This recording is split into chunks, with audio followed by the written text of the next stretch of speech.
देखिए, मैं अख्तर बाबा हूँ। ये मेरी तस्वीर है जो आप देख रहे हैं। इस तस्वीर में आप देखेंगे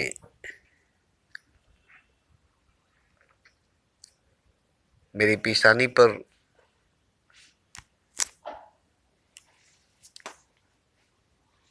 जो 4 जगह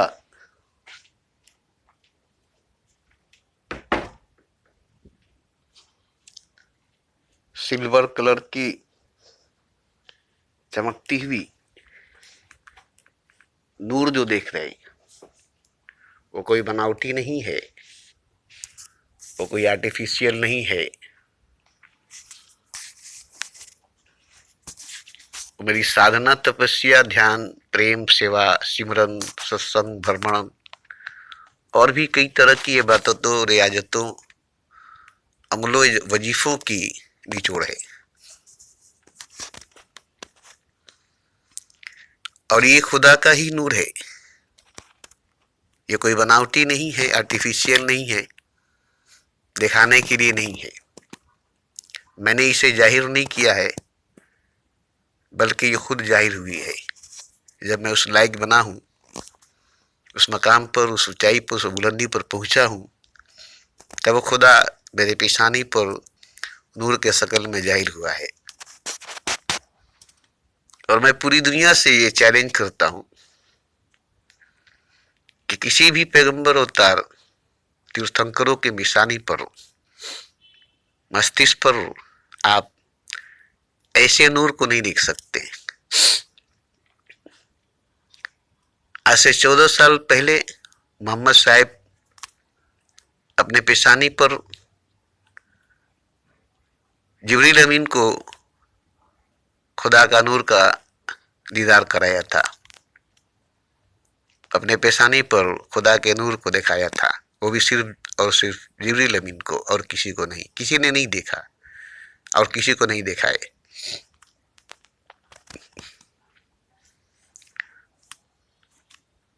तो अभी तक मुझे यकीन है, क्योंकि मैं खुदा से बिल्कुल ही जुदा नहीं हूं और खुदा मुझसे बिल्कुल ही जुदा नहीं है। ये नहीं कि मैं खुदा से अलग होकर, खुदा से जुदा होकर बात करता हूँ। अभी इस वक्त या जिस वक्त मैं बोलता हूँ, उस वक्त मेरे साथ, मेरे संग, मेरे अंग संग खुदा होता है, और मैं खुदा के साथ अंग संग होता हूँ, तब मैं बोलता हूँ। वरना उससे पहले एक मामूली इंसान बनकर मैं नहीं बोल सकता हूँ। जब तक मैं एक मामूली इंसान रहता हूँ, तब तक ऐसी बातें मैं नहीं करता हूँ। जब तक मैं खुदा में और खुदा मुझ में मिलकर एक नहीं हो जाता, तब तक मैं कोई बात मोबाइल पर नहीं छोड़ता हूँ, यूट्यूब पर नहीं छोड़ता हूँ, पूरी दुनिया से मुखातिब होकर नहीं बोलता हूँ। क्योंकि मेरी औकात क्या है, मेरी हैसियत क्या है एक मामूली इंसान की, जो ऐसी ऐसी बातें करेगा।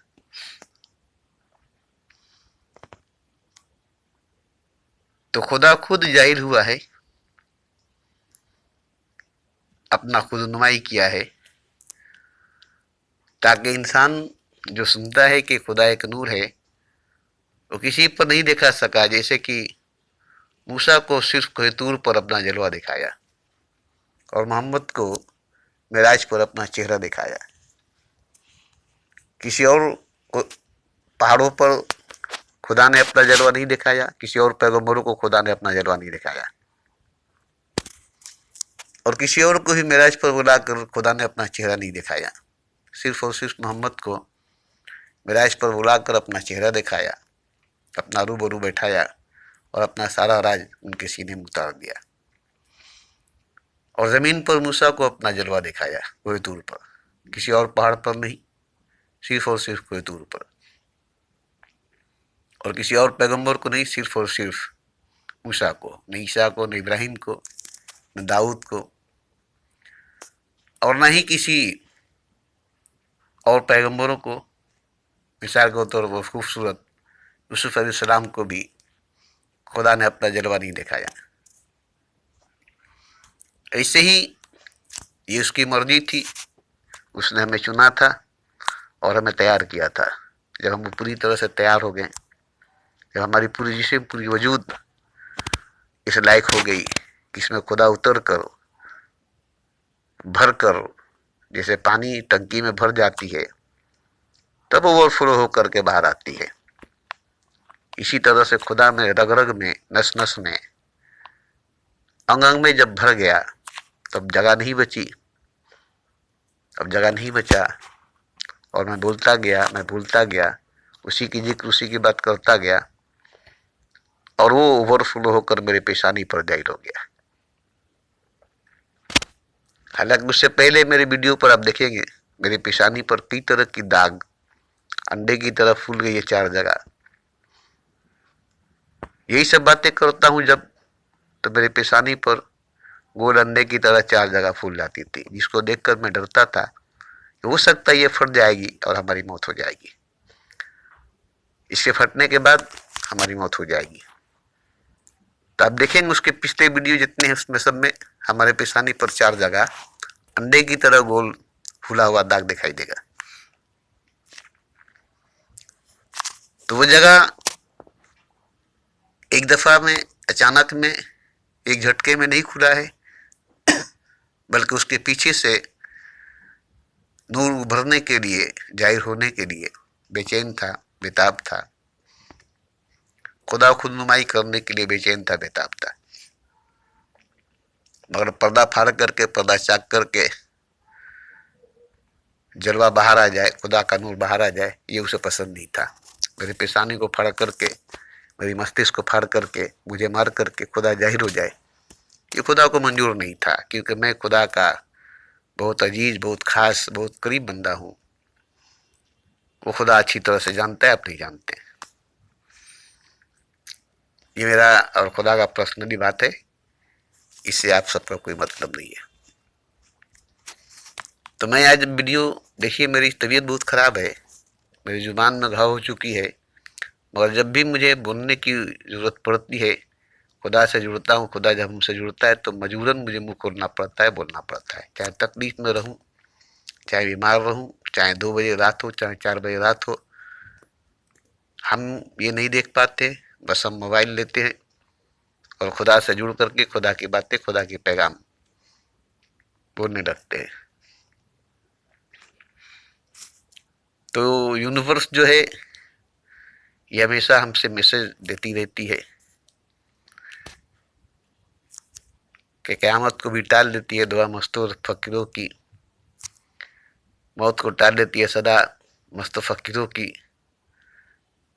रोशन जबीरों की, क़यामत को टाल देती है सदा मस्त फ़कीरों की।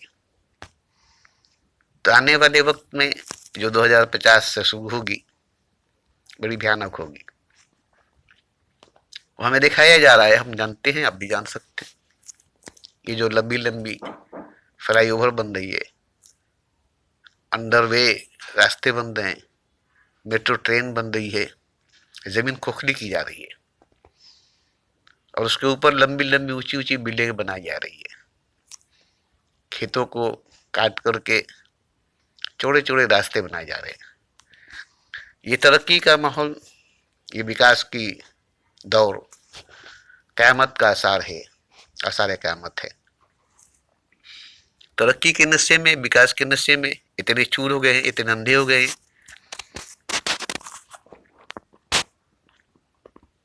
कि दुनिया को बर्बादी की तरफ, क़यामत की तरफ ले जा रहे हैं।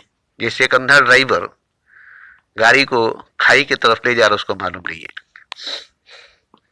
शराब पीकर, नशे में डूबकर ड्राइवर गाड़ी को खाई की तरफ ले जा रहा है, मौत की तरफ ले जा रहा है, उसको पता नहीं। हमारे आंख के सामने फर्स्ट रोड पर हम ड्यूटी करते थे, रात के 3 बजे 180 की स्पीड में कार लेकर जा रहा था हमारे आंख के सामने, और ले जाकर फांका रास्ता था, 3 बजे रात में कोई गाड़ी आती नहीं है, और ऐसा फुट पर लाया कि कार उसकी ऊपर उड़ गई और उसमें से संगे संग 2 आदमी बाहर निकला और जमीन पर गिरा और जरा भी हरकत नहीं किया, संगे संग मर गया। और ड्राइवर को खींच कर निकाला गया, थोड़े दूर ले जाया, उसके बाद वो भी मर गया। तो वो लोग जल्दी के चक्कर में थे या नशे में थे, और फाका रास्ता भी थी, वो उनको दिखाई नहीं दिया और जाकर टकरा गए और मर गए। तो इसी तरह से इस दुनिया को चलाने वाला, दुनिया को ले जाने वाला, इस कश्ती को चलाने वाला, ले जाने वाला खुदा ही है, ना खुदा नहीं है, ना खुदा नहीं है। फिर भी खुदा के हाथ में होते हुए भी दुनिया खुदा के हाथ से निकल चुकी है। खुदा के हाथ में होते हुए भी दुनिया खुदा के हाथ से निकल चुकी है। इसकी वजह बहुत से हैं, इसके कारण बहुत से हैं। मिसाल के तौर पर ये जो हमने बताई तरक्की विकास का नशा, जो जमीन को खोखली की जा रही है, मेट्रो ट्रेन बना करके, फ्लाईओवर बना करके, सबवे बना करके, और उस पर ऊंची ऊंची लंबी लंबी बिल्डिंगें बना करके उस पर बोझ डाली जा रही है। एक तो अंदर से खोखली की जा रही है, ऊपर से उसके ऊपर बोझ डाली जा रही है, और खेती के जमीनों को काट करके चौड़े चौड़े रास्ते बनाए जा रहे हैं। अंदर से खोखली भी की जा रही है, उस पर से बोझ भी डाली जा रही है। ये पागलपन, ये दीवानगी आज के दौर के साइंटिस्टों को, लोगों को, अमीरों को समझ में नहीं आ रही है कि हम क्या कर रहे हैं। तो ये लोग मौत को दावत दे रहे हैं, क़यामत को दावत दे रहे हैं। जो बहुत देर में होती वो बहुत जल्द होगी, जो 1000 बरस बाद होती वो 100 बरस के अंदर हो जाएगी। क्योंकि इतनी तेजी से, इतनी रफ्तार से दुनिया को क़यामत के मुंह में ढकेली जा रही है, बर्बादी के मुंह में ढकेली जा रही है, कि इसे बचाने की बात हो रही है। हमसे कहा जा रहा है कि आप लोग बचाइए, रुकिए, दुनिया को बचाइए, दुनिया को रुकिए, क़यामत से बचाइए। अभी बहुत दिन दुनिया को रखना है, दुनिया को चलाना है, दुनिया को बचाना है। और आप जमीन पर हैं, आप अपनी ताकत से, ऊर्जा से, पावर से, जैसे भी हो, जिस तरह से भी हो, सदा से, अदा से, जैसे भी हो, जिस अंदाज से हो, इस बर्बादी से बचाइए, दुनिया को रोकिए, क़यामत आने मत दीजिए, क़यामत को रोकिए। खुदा से दुआ कीजिए, खुदा से बात कीजिए, मगर दुनिया को बचाइए। तो देखिए, खुदा बेवकूफ़ नहीं है, हम भी बेवकूफ़ नहीं, आप भी बेवकूफ़ नहीं है। रही बात बचाने की, तो किसे बचाया जाता है और किसको बचाया जाता है? किसे बचाया जाता है और किसको बचाया जाता है, आप अच्छी तरह से जानते हैं। बचाया उसी को जाता है जिसको बचाकर आगे अच्छाई होगी। उसे नहीं बचाया जाता है कि उसे बचाकर आगे और भी खराबी होगी। जैसे आप देखे होंगे, महाभारत में 100 कौरव सेना थे, 100 भाई थे और 5 पांडु थे। जब जंग हुई, युद्ध हुआ, तो कृष्ण बीच में खड़ा होकर फैसला किया कि किसको बचाना पड़ेगा। हालांकि दोनों तरफ गलत लोग ही थे, पांडु भी कुछ सही नहीं थे, कौरव तो सही नहीं थे, पांडु भी कुछ सही नहीं थे। क्योंकि अपनी बीवी को जुए में हार जाना, अपने भाइयों को जुए में हार जाना, ये सही नहीं है, ये सही नहीं है। तो दुर्योधन तो सही नहीं था, मगर पांडु भी सही नहीं थे। मगर कृष्ण ने देखा कि दोनों पक्षों में से एक को बचाना पड़ेगा। दुर्योधन सही नहीं है, पांडु भी सही नहीं है, मगर दुर्योधन जैसा पांडु नहीं है, कौरव जैसा पांडु नहीं है। इनमें थोड़ी अच्छाई है, इनमें थोड़ी सच्चाई है, इनमें थोड़ी अच्छाई, इनमें थोड़ी सच्चाई है, मगर दुर्योधन में, उसके भाइयों में जरा भी सच्चाई, जरा भी अच्छाई नहीं है, इसलिए उनको मिटा देना अच्छा है और इनको बचा लेना अच्छा है।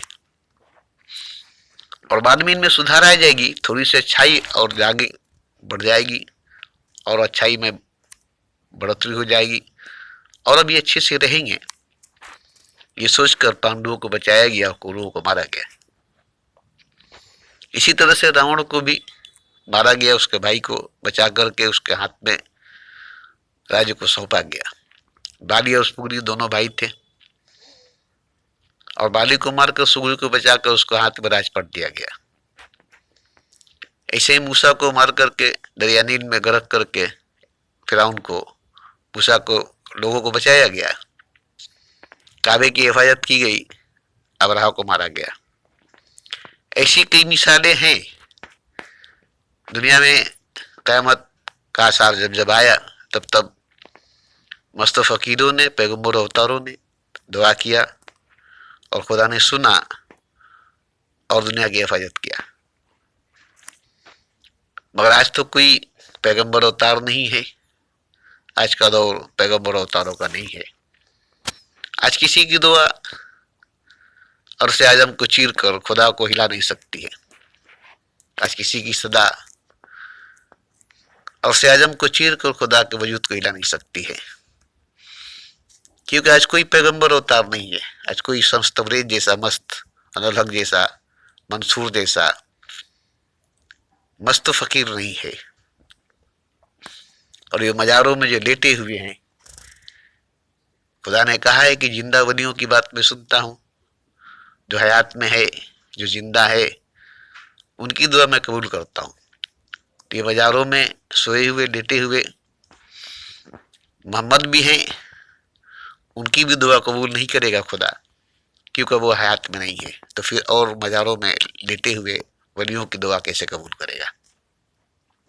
तो आप इस भरम में मत रहिएगा कि मदीने में लेटे हुए मोहम्मद हैं, उनके सदके, उनकी दुआ से दुनिया बच जाएगी। नहीं, क्योंकि कुरान में साफ लफ्जों में कह दिया है कि जो हयात में है, जो जिंदा में है, जो जिंदगी में है, जो जी रहा है, जो वजूद में, शरीर में है, बॉडी में है, उसी की जुबान से निकली ही दुआ हम कबूल करते हैं, चाहे वो पैगंबर अवतार हो, चाहे नबी क्यों न हो, या चाहे खुदा ही क्यों न हो। इस जिस्म की वैल्यू बहुत है, इस शरीर की वैल्यू बहुत है, इस जिस्म की, शरीर की, बॉडी की बहुत वैल्यू है। इसलिए हयात में, जिंदा में रहने वाले वलियों की, मस्त फकीरों की सदा आसमान को चीरते हुए, अर्श आजम को चीरते हुए, उसकी कुर्सी को हिलाकर खुदा के वजूद को झिझोड़ कर मनवा लेता है और खुदा मान भी लेता है। तो आज ऐसी हस्तियां नहीं है जिसकी बात, जिसकी सदा, जिसकी आवाज आसमान को चीरते हुए अर्श आजम को हिला सके, खुदा के वजूद को झिझोड़ सके, उसे अपनी बात मनवा सके। ये हमने देखा, ये हमने जाना है। अब रही बात कि मैं ऐसा इंसान हूं जो मेरी बात खुदा मान सकता है, मानता है, सुन सकता है, सुनता है, मगर मैं इसे जबरदस्ती नहीं करता हूं। मेरे अंदर वो बात नहीं है कि मैं जबरदस्ती करूं, उसको झिझोड़ूं, उसको निचोड़ूं। नहीं नहीं नहीं, मैं बच्चे को भी कभी थप्पड़ नहीं मारा, कुत्ते को भी कभी डंडा लाठी नहीं मारा। तो मैं खुदा से क्यों झगड़ूंगा, खुदा से क्यों लड़ूंगा? हाँ, मैं खुदा से आजीजी कर ले सकता हूं,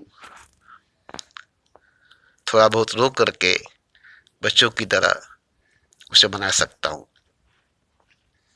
कि सबको माफ कर दो और दुनिया को फिर से एक नया मोड़ दे दो, एक नई मोड़ दे दो,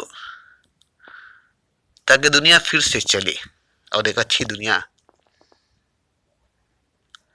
आने वाला कल एक अच्छी दुनिया नजर आए, नई दुनिया नजर आए। इसका मैंने सपना देखा है। ये पुरानी दुनिया, ये पुराना ढांचा, इसे बदल दिया जाए और इसे नया दुनिया, एक नई दुनिया बनाई जाए, जिसमें प्यार का फूल खिले, मोहब्बत की फूल खिले। हमारा तो कहना है कि जन्नत से भी हसीन ये दुनिया बन जाए, हूरों परियों से भी अच्छी हमारी बेटियां बन जाए। हमें जन्नत में जाने की जरूरत नहीं पड़े, यही दुनिया जन्नत बन जाए। हम तो यही दुआ करते हैं कि खुदा छोड़ उस जन्नत की बात, इसी दुनिया को तू जन्नत बना दे और हमारी बेटियों को हूर परी मलाइक बना दे और ये दुनिया पूरी जन्नत की तरह रियल में सच में इसी को जन्नत बना दे। इसे मिटा मत, इसे मिटा मत। इसमें सूरज है, चांद है, कितने अच्छे, और इसमें खुद मौजूद तू भी है, मैं भी हूँ, 1,24,000 पैगंबर अवतार भी हैं, कितने मजारे हैं। जन्नत में ये सब नहीं है, जन्नत में ये सब नहीं है। तो मैं नहीं चाहता कि दुनिया क़यामत के मुंह में जाए, बल्कि मैं चाहता हूं कि दुनिया जन्नत बन जाए, और बन जाएगी। ये मैं दावा करता हूं कि दुनिया जन्नत बन जाएगी और चारों तरफ फूल खिल जाए मोहब्बत के, चारों तरफ फूल खिल जाए प्यार के। तो ये चमन अब ऐसा नहीं रह जाएगा जैसा कि था, ये गुलशन वैसा नहीं रह जाएगा जैसा कि था, बल्कि ये चमन अब जन्नत बन जाएगी, ये दुनिया जन्नत बन जाएगी। और मैं इसे जन्नत बनाने की कोशिश में ही लगा हुआ हूँ। मैं ऐसे ही अपने जीवन को बर्बाद नहीं कर रहा हूँ, अपनी हस्ती को नहीं मिटा रहा हूँ। मैं मिटा रहा हूँ इसलिए, मैं मिट रहा हूँ इसलिए कि एक नई दुनिया बसाऊं, एक नई दुनिया बनाऊं जिसमें दौलत की जरूरत ही नहीं पड़े, दौलत का सिक्का ही नहीं चले, सोने चांदी की सिक्का नहीं चले, हीरे जवाहरात के चक्का नहीं चले, बल्कि मोहब्बत की, प्यार की एक बोल चले। आज क्या है कि दुनिया महरूम हो चुकी है मोहब्बत से, प्यार से। रूह भूखी पड़ गई है, सूखी पड़ गई है, कहत पड़ चुका है, सूखा पड़ चुका है, बंजर हो चुकी है। प्यार से, मोहब्बत से, प्रेम से सबकी रूह है, सबकी आत्माएं चीख रही है, चिल्ला रही है, आवाज दे रही है, और कहीं एक कतरा, एक पानी का बूंद मोहब्बत की, प्यार की आसमान से नहीं बरस रही है। क्यों?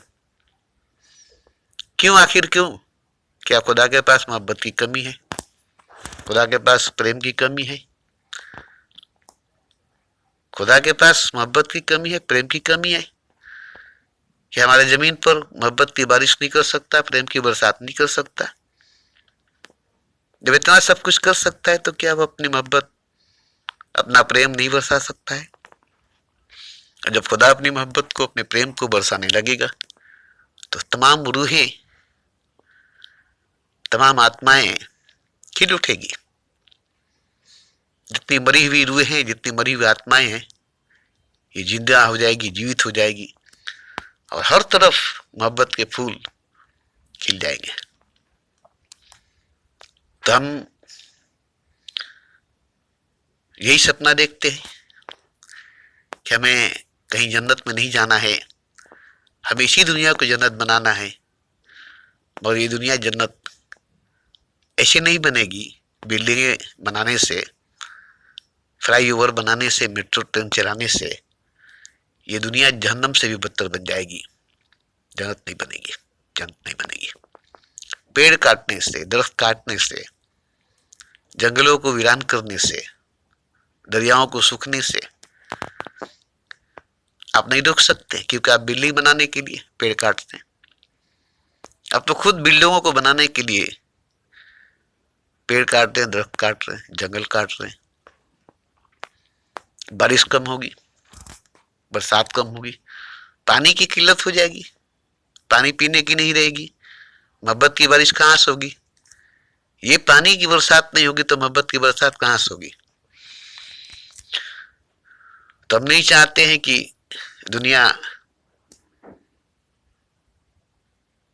क़यामत के मुंह में चली जाए, आग बरसे, सूखा पड़े, कहत पड़े, और रूह जो है प्यासी रहे, तड़पती रहे, बिलखती रहे, खुदा से महरूम रहे, खुदा से दूर रहे। ये मैं नहीं चाहता हूँ। इसलिए मैंने 40 सालों से जो मेहनत किया है, सिर्फ इसलिए किया है कि तमाम रूहों को खुदा से जोड़ दूं, तमाम आत्माओं को परमात्मा से जोड़ दूं।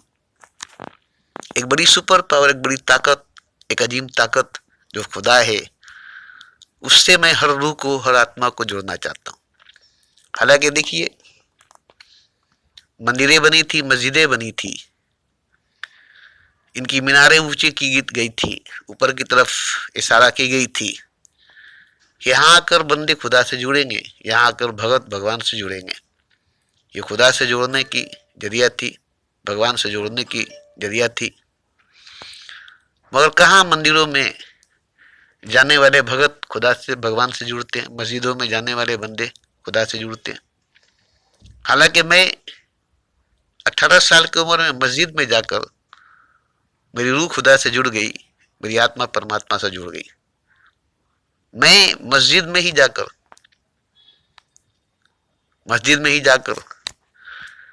इतनी इबादत में डूबा, इतनी सजदे में डूबा, इतनी गहराई में डूबा कि मस्जिद के अंदर मैंने खुदा का दीदार किया। खुदा की बात, खुदा की आवाज मैंने मस्जिद के अंदर ही सुना, और सुनकर मैं खुशी के मारे, मेरी रूह, मेरी आत्मा बहुत रोई, और हमेशा रोती रहती थी। इतनी हुई कि मैं नमाज नहीं पढ़ सका। जब नमाज पढ़ता, नियत मानता, खुदा हाजिर हो जाता था, सामने हो जाता था, रूबरू हो जाता था, और मैं उसको देखकर बहुत खुशी के आंसू बहते थे। और इस वजह से मैं जमात छोड़कर किनारे में छत के ऊपर जाकर नमाज पढ़ने लगा, और कभी नमाज पूरा नहीं कर सका, क्योंकि जब भी नियत बांधकर खड़ा होता था, खुदा रूबरू खड़ा हो जाता था, और उसको देखकर जो खुशी होती थी रूह को, कि खुशी के मारे मेरे दामन भीग जाते थे। तो वहीं से शुरुआत हुई। तो मस्जिद से ही मेरी रूह खुदा से जुड़ी, और सही बनी थी मस्जिद रूह को खुदा से जोड़ने के लिए, सही बनी थी मंदिर आत्मा को परमात्मा से जोड़ने के लिए। मगर हमारी रूह तो जुड़ गई। हमारी रूह को हिमालय पर नहीं जाना पड़ा, गुफा में नहीं जाना पड़ा, सेराओं में नहीं भटकना पड़ा। मस्जिद में गए, सच्चे दिल से, ईमानदारी से, बेईमानी से नहीं, घर से वजू बनाकर जाते थे, और रात दिन मस्जिद में ही गुजारते थे। उतना इत्तेकाफ में रहने वाले लोग नहीं थे, उतना तहज्जुद गुजारने वाले लोग नहीं थे जितना कि मैं था। तो हमें तो खुदा की दीदार, खुदा की मुलाकात, खुदा से बात मस्जिद में ही होगी।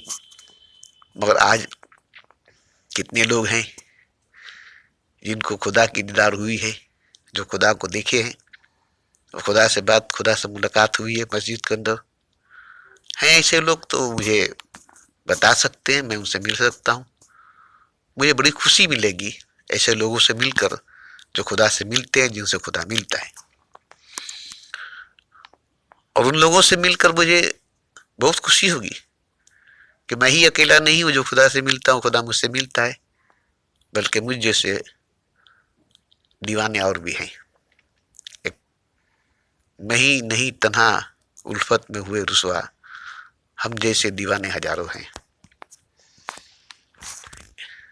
एक सम्मा के परवाने हजारों हैं। तो देखिए, मैं चाहता हूं कि ये दुनिया जन्नत बने। जन्नत को हम इस दुनिया में उतारना चाहते हैं। हम इस दुनिया से जन्नत में जाने के लिए नहीं चाहते हैं। हम इस दुनिया से खुदा के पास अर्श आजम पर जाने की बात नहीं करते, जैसे मोहम्मद खुदा के पास अर्श आजम पर गए। नहीं, हम ऐसा नहीं चाहते। हम चाहते हैं कि खुदा ही जमीन पर आ जाए, जन्नत ही जमीन पर आ जाए, और ये दुनिया जन्नत बन जाए, अर्श आजम बन जाए। क्योंकि जहां पर खुदा हुआ वहां पर अर्श आजम ही होगी, जमीन पर खुदा ही खुदा होगा। हालांकि देखिए, हर तरफ तू ही तेरा जलवा 400 है, कि जमीन अर्श आजम ही तो है। अर्श आजम सत्यम आसमान पर है, ये हकीकत नहीं है। अगर ये हर जगह तू है, तेरा जलवा 400 है, ये बात सच, ये बात हकीकत है, तो फिर अर्श आजम किसी जमीन पर है ना, सातवें आसमान पर तो नहीं है। कि खुदा इस जमीन पर है, सातवें आसमान पर नहीं है। तो जब कभी था तभी था, मगर हर जगह तू ही है, तेरा जलवा 400 है, जहां देखो वहीं तू है, जिधर देखो उधर तू है। तो खुदा ही हर जगह मौजूद है, तो ये जमीन कहाँ से है? ये तो अरसाजम है ना, ये तो अरसाजम है ना। तो हम तो ये नजारा देखते हैं, मंजर देखते हैं कि हर जगह तू है, तेरा जलवा 400 है। तो अब ये देखते हैं तो हम भूल जाते हैं कि इस पर क़यामत आएगी, ये दुनिया खत्म हो जाएगी, क्योंकि ये दुनिया दुनिया नहीं लगती, ये दुनिया दुनिया नहीं लगती, ये जमीन जमीन नहीं लगता, ये तो अरसे आजम बन जाता है, इस पर खुदा ही खुदा नजर आता है। तो फिर क़यामत कहाँ से आएगी? ये मंजर देखकर मैं चुप हो जाता हूँ, ये नज़ारा देखकर मैं चुप हो जाता हूँ, फिर मैं दुआ नहीं करता हूँ, क्योंकि इस पर क़यामत कहाँ से आएगी जिस पर खुदा मौजूद है, जिस पर खुदा जाहिर है, जिस पर खुदा आया है, जिस पर खुदा बसा है, उस पर क़यामत कहाँ से आएगी? बस ये मंजर देखकर, ये नज़ारा देखकर मैं चुप हो जाता हूँ। मगर ये भी देखता हूँ कि नहीं, ये बात हकीकत, ये बात सच है। इसके अलावा दुनिया का दूसरा रूप जब मैं देखता हूँ तो बड़ी भयानक, बड़ी खतरनाक है, जिसमें खुदा नजर नहीं आता है, जिस पर खुदा नजर नहीं आता है। बिल्डिंग नजर आती है, जबकि मैंने कहा है कि बिल्डिंग भी खुदा है, इसकी एक एक ईंट भी खुदा है, एक एक जर्रा भी खुदा है, ये पूरा का पूरा इमारत खुदा ही है। ये मैंने कहा है मेरी वीडियो में, मैंने आप सुनेंगे कि खुदा ये सब बनकर खड़ा है। अब इस पर क्या क़यामत आएगी, इस पर क्या आफत आएगी? मगर फिर भी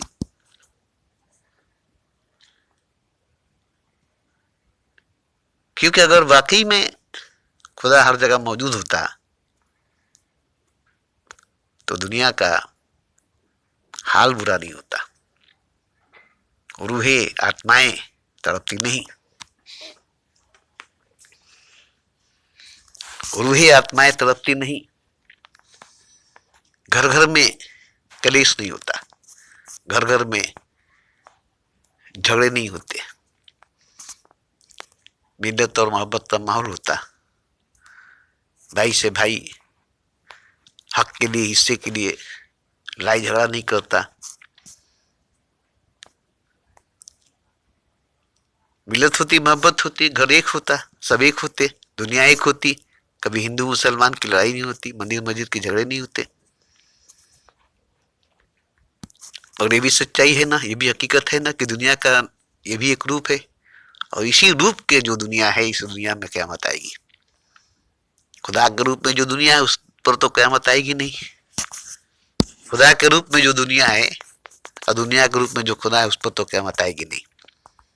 लेकिन ऐसी भयानक, नफरत से भरी, अलहदगी से भरी, फिरका परस्ती से भरी, मतलब परस्ती से भरी दुनिया, इतनी बदसूरत दुनिया पर तो क़यामत का आना लाजिमी है। और हम कैसे रोकेंगे? किसी खराब चीज़ को आप घर से निकाल कर फेंकेंगे, कूड़ेदान में फेंकेंगे, तो हम क्यों रोकेंगे? किसी अच्छी चीज़ को तो नहीं फेंकते, तो खराब चीज़ पर ही क़यामत आएगी, अच्छी चीज़ पर नहीं आएगी। और यही बात गेहूं के साथ घुन पिसाएगी। और हमने कहा है कि 5% लोग 95% लोगों की वजह से परेशान हैं। गेहूं के साथ घुन पिसाएगी, ये नबी साहब ने कहा, मगर हमने कहा कि नहीं, हम पिसने नहीं देंगे, हम 5% लोगों को बचाने की भरपूर कोशिश करेंगे और 95% लोगों को मार देने की दुआ करेंगे। इन्हें क़यामत के मुंह में झोंक देंगे, इन्हें जल्ललों में, सुखों में जमीन दोज कर देंगे। हम इन्हें नहीं बचाएंगे, 5% लोगों को बचाएंगे, जैसे पांडवों को बचाया गया और कौरवों को मारा गया।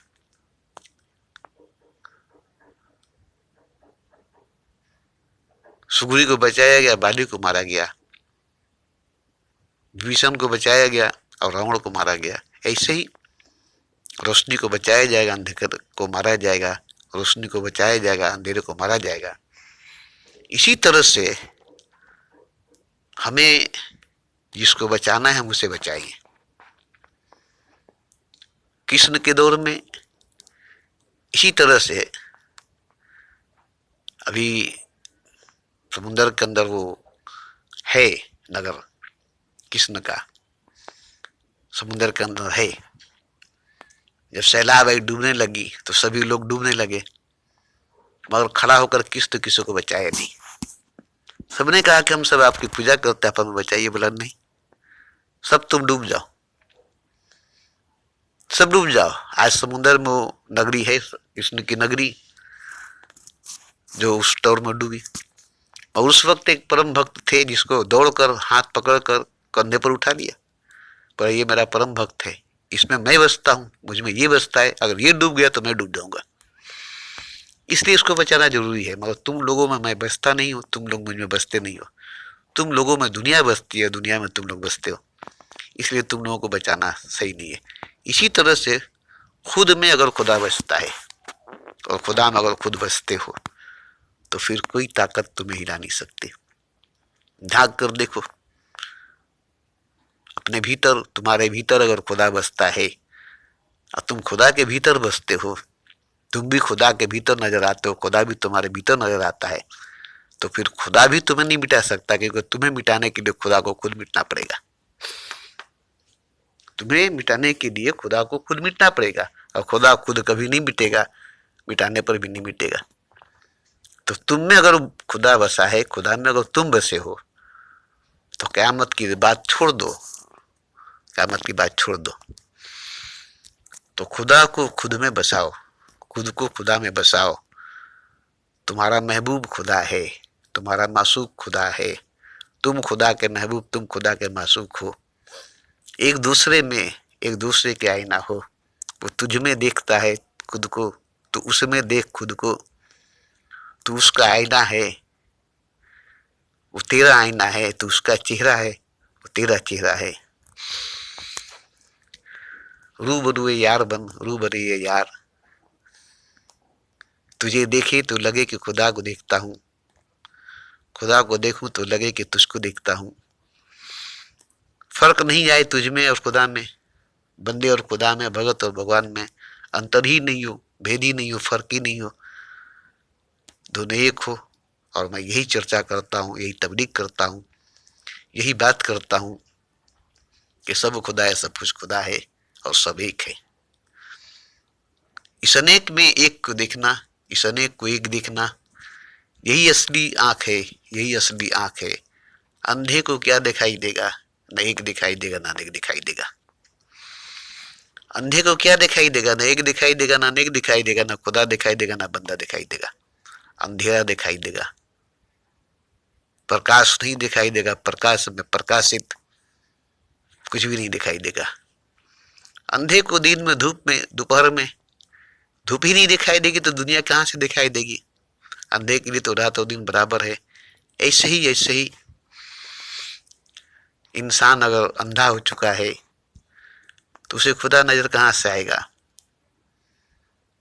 मतलब के लिए अंधे हो गए, हवस के लिए अंधे हो गए, तो खुद को ही नहीं देखेगा तो खुदा को कहां से देखेगा? जो खुद को नहीं देख सकता वो आईने में, खुद को नहीं देख सकता जो आईने में, वो किसी और को क्या देख सकता है? तो जो खुद को नहीं देख सकता वो खुदा को नहीं देख सकता है, जो खुद को देखता है वो खुदा को देखता है, खुदा उसको देखता है। तो मैं 40 सालों से यही सब बातें करता आ रहा हूँ। सुनकर आप लोगों को कड़वी लगती होगी, समझ में नहीं आती होगी, कोशिश कीजिए समझने की, क्योंकि मुझे भी समझ में नहीं आती थी कबीर की बात, नानक और मोहब्बत की बात, सर में दर्द हो जाती थी, मगर मजबूर इतना था कि नहीं समझते तो आज यहाँ तक नहीं पहुँचते, और उनकी बातों को समझने लगे। और आज उनसे अच्छी बातें मैं करता हूँ, क्योंकि उनकी बातों को मैंने सुनकर देखा है। जो जज्बात मेरे अंदर बात करने में आती है, जो जुनून मेरे अंदर बात करने में आती है, वो जज्बात, वो जुनून उनके अंदर नहीं थी। मैं खुद जानता हूँ, मैं अपनी रेडियो वीडियो खुद सुनता हूँ, समझता हूँ, उनकी भी बातों को सुनता हूँ। तो आप लोग मेरी बातों को सुनिए, गौर कीजिए, अमल कीजिए, और एक काम कीजिए कि मेरी सहायता कीजिए। मैं मजबूर नहीं हूं, मैं लाचार नहीं हूं, मैं खुदा की राह में अपनी हस्ती मिटा चुका हूं। अब मैं शुरू से कुछ काम नहीं किया, अब मैं कहाँ से काम कर सकता हूँ? मगर करता हूँ सिक्योरिटी गार्ड का काम, जो मुझसे होता नहीं है। 12 घंटा की ड्यूटी बैठ करके 12 घंटा फालतू में बर्बाद करना पसंद नहीं आता है। 4,000 5,000 रुपया के लिए 12 घंटा बर्बाद करना, और हम 12 घंटा अल्लाह के जिक्र में लगे रहेंगे, आप लोगों को दुआ करते रहेंगे, तो आपका फ़ायदा होगा, दुनिया का फ़ायदा होगा। मगर मुझे कुछ पैसों की ज़रूरत अब हो गई है। कम से कम 10-20 हज़ार रुपये की इंतज़ाम आप सब लोग मिलकर कर दें, तो हम रात दिन आप लोगों पर नज़र रखेंगे, ध्यान रखेंगे, ताकि आप लोगों को तकलीफ नहीं हो। दुनिया को बर्बादी से रोकने की दुआ करेंगे। मगर हम ही जब सही नहीं रहेंगे तो कहाँ से दुआ करेंगे? हम ही सही नहीं रहेंगे तो कहाँ से दुआ करेंगे? तो हमें सही रहने के लिए हमारी हालत का भी सही होना ज़रूरी है। और कोई ज़्यादा नहीं, 10 से 20 हज़ार रुपया तक का महीना का इंतज़ाम आप सब सुनने वाले करोड़पति, अरबपति, खरबपति लोग कर देते हैं। गरीबों से नहीं, 1000-50,000 रुपया महीना कमाने वालों से नहीं, लाख करोड़ अरब खरब रुपए कमाने वालों से। अगर ये लोग मेरे बैंक अकाउंट में 500-500 रुपया भेजने लगे, तो हमें उम्मीद है कि हमारे उम्मीद से ज़्यादा पैसा आ जाएगा। मगर फिर भी हम उसमें से 20,000 तक ही रुपया अपनी ज़िंदगी में अपने घर में खर्च करेंगे। बाकी रुपए को हम किसी खास मकसद में खर्च करने के लिए जमा करेंगे। एक फाउंडेशन तैयार करने की बात है, जो ज़रूरी है, क्योंकि देखिए अब इन मंदिरों में वो ताकत नहीं है, इन बाज़ारों में वो शक्ति नहीं है जो आने वाले आफत को, आने वाले क़यामत को रोक सकती है। ये नहीं कि ये रोक सकती, ये रोक देगी, नहीं। ये जो ढांचे पुराने हैं ये कमज़ोर हो चुके हैं, ये आने वाले आंधी तूफान को नहीं रोक सकते। तो इसके लिए हमें एक नई ढांचा तैयार करनी पड़ेगी, एक नया फाउंडेशन तैयार करना पड़ेगा, जो सीधा कनेक्शन और से आजम से रखेगी, वहाँ से ताकत, वहाँ से शक्ति उस पर उतरेगी और वो पूरी दुनिया की तहफ़्फ़ुज़ करेगी, हिफाजत करेगी। तो ऐसी फाउंडेशन तैयार करने के लिए मुझे 100 एकड़ ज़मीन की ज़रूरत पड़ेगी, और 100 एकड़ ज़मीन पर हम ऐसी फाउंडेशन तैयार करेंगे जो रोकेगी क़यामत को, आफत को, मुसीबत को, और दुनिया को बचाएगी। उसमें कोई मंदिर जैसा, मस्जिद जैसा, गिरजा गुरुद्वारे जैसा, काबा मदीना जैसा नक्शा नहीं होगा, वो एक नए नक्शे में होगा, क्योंकि नई दुनिया की शुरुआत वहाँ से होगी, नई दुनिया की तकनीक वहाँ से होगी। और ये दुनिया जो नई दुनिया बनेगी, ये पिछले दुनिया से लाख करोड़ गुना अच्छी दुनिया होगी, क्योंकि उसमें पैसे की बात बिल्कुल ही नहीं होगी। प्यार, मोहब्बत, मासूमियत, बचपना, जो बच्चे अपने बचपन गंवा दिए पढ़ाई में, और जवानी गंवा दिए पैसा कमाने में, और बुढ़ापा कमा दिए तकलीफ में, ज़िंदगी जिए कहाँ? तो हम ऐसी दुनिया को छोड़ चुके हैं कब के। हम ऐसी दुनिया, इसमें बचपन बची रहे, बचपना बची रहे, बच्चे की तरह जिए, जैसे बच्चे जीते हैं आज़ादाना ज़िंदगी। कोई धर्म की पाबंदी नहीं, कोई नियम कानून, कोई इल्ज़ाम उन पर नहीं। ऐसे ही दुनिया के हर इंसान होगा जो मासूमियत से, कोमलता से भरा हुआ, कठोरता नहीं होगी, शक्ति की, ताकत की कोई ज़रूरत, कोई गुंजाइश नहीं होगी। फूल की तरह कोमल, कमल की तरह कोमल होंगे। तो मैं ऐसी दुनिया की तख्लीक, ऐसी दुनिया का निर्माण करने की कोशिश में पिछले 40 सालों से लगा हुआ हूँ। इसमें सिर्फ प्यार के फूल खिलेंगे, प्यार के नगमे गाएंगे, उसमें झूठी भाषण नहीं होगी, झूठे अजान, झूठे शंख, झूठे घंटे नहीं बजेंगे, झूठे मंदिर मस्जिद की दीवारें नहीं होगी। खुला आसमान होगा, पूरी ज़मीन होगी, जन्नत की बहारें होंगी, जन्नत के नज़ारे होगी, और जन्नत ही जन्नत होगी। हर बच्ची हूर परी मलाइक होगी, हर बेटी हूर परी मलाइक होगी। तो हम ऐसी दुनिया की तख्लीक, ऐसी दुनिया के निर्माण करने के लिए हम अपनी दुनिया को बर्बाद किए, अपनी हस्ती को मिटाएं। ये हमारा सपना है, ये हमारा ख्वाब है, और ये सपना ये ख्वाब खुदा का भी है। तो खुद चाहता है कि जमीन पर ऐसा जो जगह भी नहीं बचे जहां हमारा पांव न हो, जहां हमारी कदम न हो, जहां हम न हो। हर तरफ तू ही तू है, तेरा जलवा 400 है, यही मंजर, यही नजारा हमेशा नजर आए, हमेशा नजर आए। खुदा ही खुदा, खुदा ही खुदा, खुदा ही खुदा नजर आए। जिसे देखूं वो खुदा है, जिसको देखूं वो खुदा है। जब से देखा यार को लिबास बसर में, हर आदमी मुझको खुदा लगता है। आप कहेंगे, आप कहेंगे। तो देखिए, ये सब कहने का मतलब ये नहीं था कि मैं आपसे पैसा मांगना चाहता हूँ, आप मुझे पैसा दे। मैंने तो 40 सालों से वीडियो बनाया, कभी नहीं कहा है कि मुझे पैसा चाहिए, मुझे आप लोग पैसा दीजिए। मगर 10 से 20 हजार रुपये तक का इंतजाम अगर कर देते हैं तो मैं अपनी जिंदगी को और जीने की कोशिश करूंगा। नहीं तो मैं रोज चाहता हूं कि आज मर जाऊं, शरीर छोड़ दूं। इस शरीर में क्या रखा है, जिसम में क्या रखा है, इस दुनिया में क्या रखा है। हमारी जो दुनिया है, हम जो दुनिया के हैं, वो दुनिया बड़ी हसीन, बड़ी अजीब है। वहाँ सिक्के नहीं चलते सोने चांदी के, वहाँ खजीने नहीं होते हीरे जवाहरात के।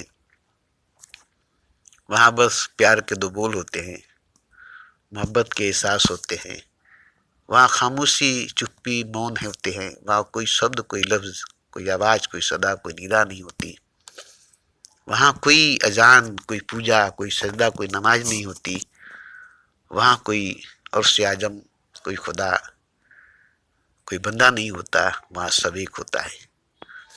मैं उस जगह का रहने वाला, एक अच्छा मकाम, एक अच्छी मर्तबा पर, एक अच्छे सिंहासन पर बैठने वाला इंसान हूँ। वहाँ मेरी बहुत इज्जत है, बहुत अजमत है, बहुत मोहब्बत है।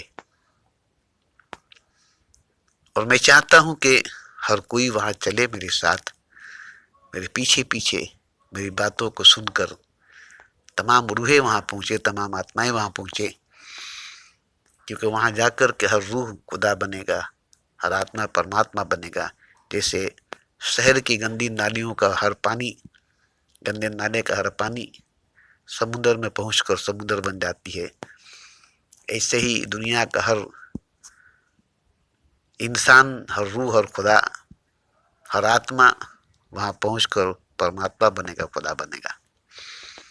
क्योंकि वहां से ही हट कर, जैसे समुद्र से निकल कर पानी नाले में चली आई बरसात के मौसम में, मानसून के मौसम में, और गंदी हो गई, ऐसे ही वहां से यहाँ आकर के हम सब गंदे हो गए। फिर यहाँ से वहां जाकर के हम सब पाक बेऐब और खुदा हो जाएंगे। और ये सच्चाई, ये हकीकत है कि हर नाले का पानी समुद्र से आई है, बरसात से आई है, और हर नाले का पानी समुद्र में जाएगी, सागर में जाएगी, पाक समुद्र हो जाएगी। ऐसे ही हर रूह, हर आत्मा वापस इन्ना लिल्लाहि व इन्ना इलैहि राजिऊन का यही मतलब होता है कि हर आत्मा, हर रूह वापस खुदा से मिलकर खुदा होगा, खुदा के पास जाकर खुदा होगा। हम कोई नई बात नहीं बोल रहे,